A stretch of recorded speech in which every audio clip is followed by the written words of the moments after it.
నమస్కారం మిత్రులారా. ఇప్పుడు మనం విష్ణుమూర్తి యొక్క 4వ అవతారమైన నరసింహ అవతారం గురించి తెలుసుకుందాం.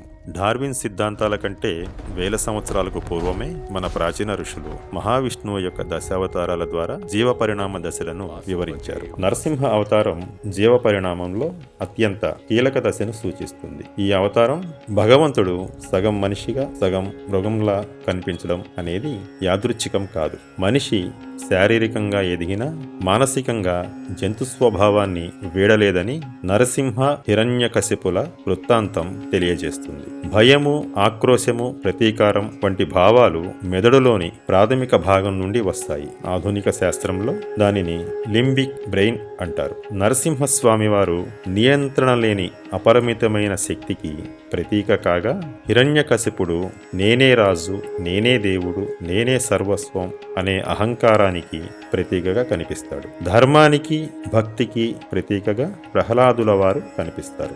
ఈ అవతారంలో స్వామివారు మనకి చెబుతున్న సందేశం ఏమిటంటే, జంతు స్వభావం మనలో ఉండొచ్చు, కానీ అది ధర్మం కోసం మాత్రమే ఉపయోగించాలి, స్వార్థం కోసం ఉపయోగించకూడదు. నియంత్రణ లేకపోతే అదే శక్తి వినాశనంగా మారుతుంది. నియంత్రణ ఉంటే అదే శక్తి రక్షణగా మారుతుంది. నరసింహస్వామి వారి అవతారంలో మనిషిలోని అంతర్గతంగా ఉన్న జంతు స్వభావము మరియు మానవ ధర్మం మధ్య జరుగుతున్న యుద్ధాన్ని అత్యంత స్పష్టంగా చూపుతుంది. జయ శ్రీమన్నారాయణ.